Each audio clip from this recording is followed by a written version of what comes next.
Hello students, Kumar study circle में आप सबका स्वागत है। जैसे कि आप लोग जानते हैं कि आज विश्व योग दिवस है। विश्व योग दिवस में आप योगा के संबंध में, आप योग के संबंध में कितना जानते हैं? चलिए आजमाते हैं और एक एक क्वेश्चंस को यहाँ पर देखने की कोशिश करते हैं कि वास्तव में आप योग के संबंध में कितना जानकारी रखते हैं। तो पहला क्वेश्चन हमारे सामने यहाँ पर आता है, अंतर्राष्ट्रीय योग दिवस कब मनाया जाता है? कॉमन क्वेश्चन है। आज तारीख बता दीजिए, आज तारीख क्या है? और आज जब मैं वीडियो अपलोड कर रहा हूं तो आज ही का जो तारीख है वही है अंतर्राष्ट्रीय योग दिवस, अर्थात 21 जून। 21 जून को अंतर्राष्ट्रीय योग दिवस मनाया जाता है। क्वेश्चन है आपके सामने, भारत में किस जगह योग की नगरी के नाम से जाना जाता है? हरिद्वार को, ऋषिकेश को, शिमला को या देहरादून को? इसमें से आपको कोई एक बताना है। सही आंसर इसका आएगा, आपका ये बताना है कि वास्तव में कौन सा है। तो सही आंसर बी आएगा, ऋषिकेश।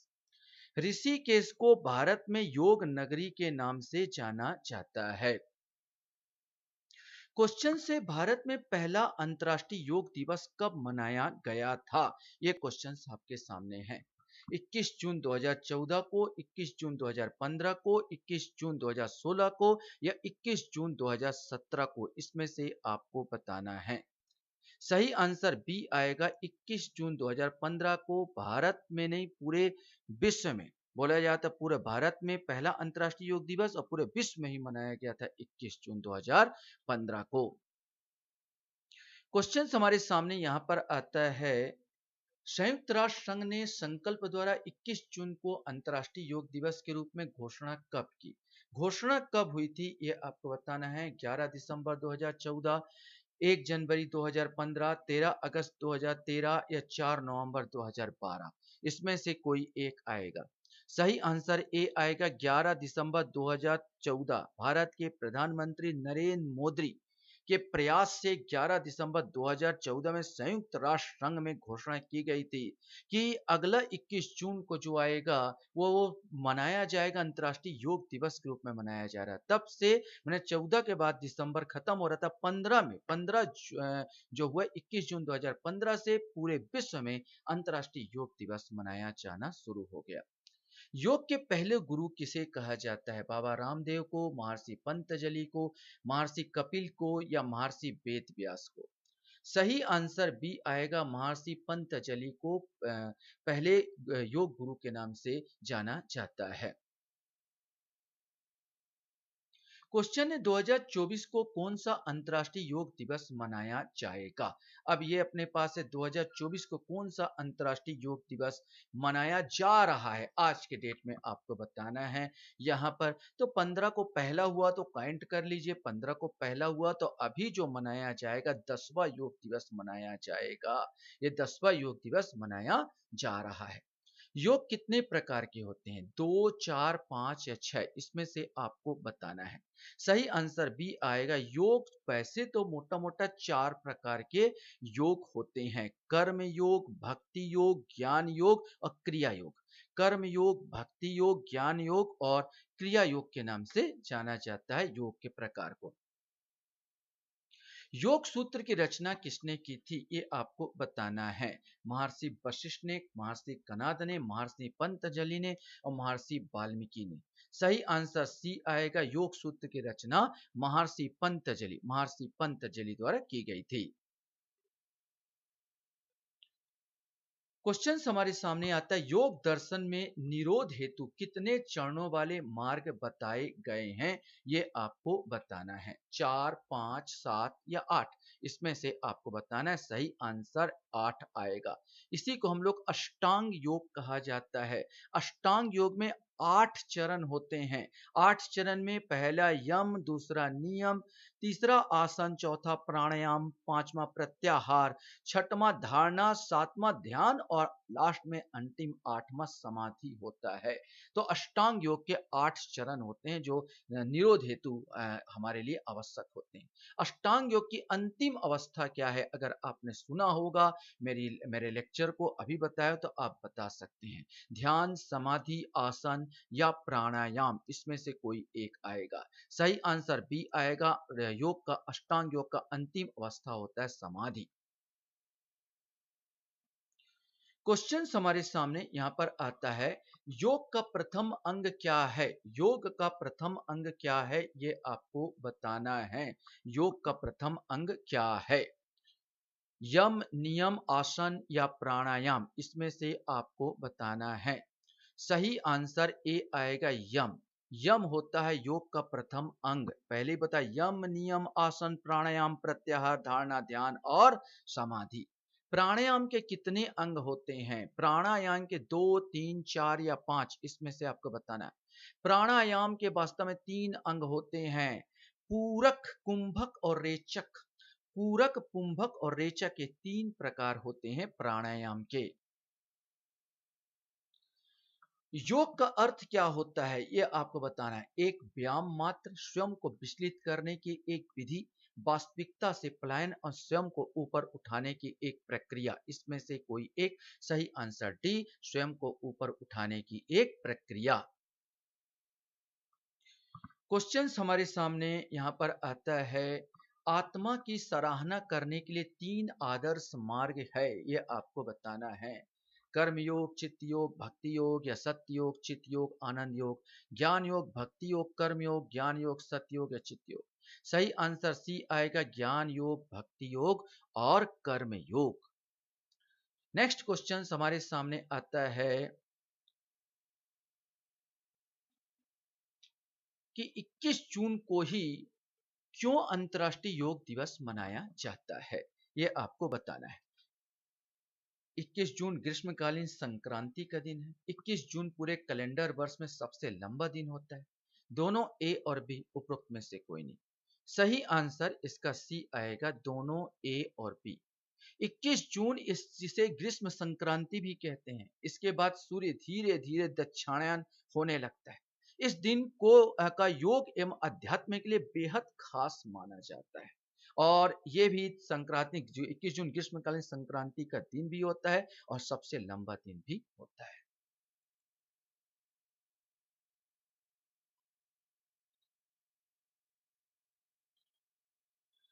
क्वेश्चन हमारे सामने यहां पर आता है, किस वेद में योग के बारे में उल्लेख मिलता है? अथर्ववेद, ऋग्वेद, सामवेद या यजुर्वेद, इसमें से कोई एक आएगा। सही आंसर बी आएगा, ऋग्वेद में उल्लेख मिलता है। अंतर्राष्ट्रीय योग दिवस 2024 का थीम क्या है? स्वयं और समाज के लिए योग, संपूर्ण विश्व के लिए योग, स्वस्थ रहो, खुश रहो, विश्व शांति के लिए योग। इसमें से आपको बताना है इसका थीम क्या है। सही आंसर ए आएगा, स्वयं और समाज के लिए योग। क्वेश्चन है, भारत में अंतर्राष्ट्रीय योग का उत्सव किस मंत्रालय द्वारा आयोजित किया जाता है? आयुष मंत्रालय, नागर विमानन मंत्रालय, संचार मंत्रालय, मानव संसाधन और विकास मंत्रालय। सही आंसर ए आएगा, ये आयुष मंत्रालय द्वारा आयोजित किया जाता है।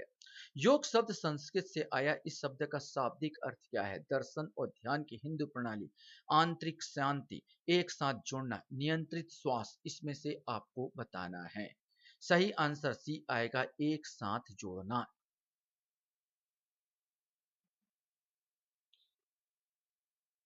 क्वेश्चन हमारे सामने आता है, कौन हठ योग के आचार्य नहीं है? इसमें आपको बताना है।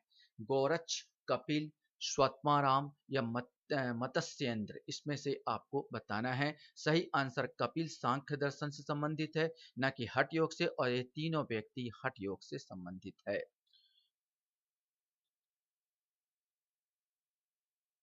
क्वेश्चन से योगाभ्यास की प्रमुख विशेषता क्या है, ये आपको बताना है।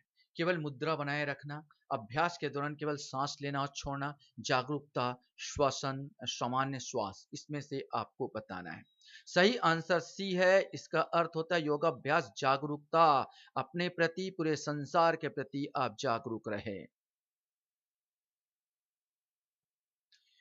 क्वेश्चन हमारे सामने, पंतजलि योग सूत्र में कितने अध्याय है? कितने अध्याय में बांटा गया? 4, 5, 3 या 2?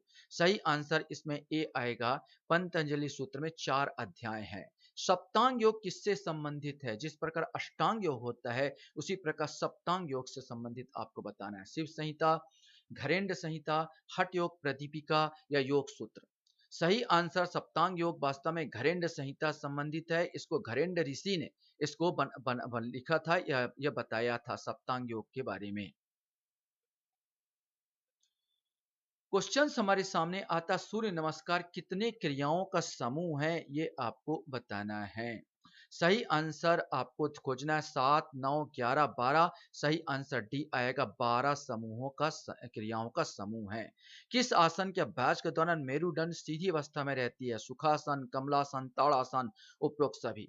व्यायाम करते समय, अगर आसन करते समय मेरुदंड को बिल्कुल सीधा रखना होता है, मतलब सभी आसनों में, उपरोक्त सभी में, 25 में सुखासन, कमलासन, ताड़ासन, ये तीनों जो प्रकार हैं, ये सब में मेरुदंड को सीधा रखना हो तो उपरोक्त सभी आ जाएगा।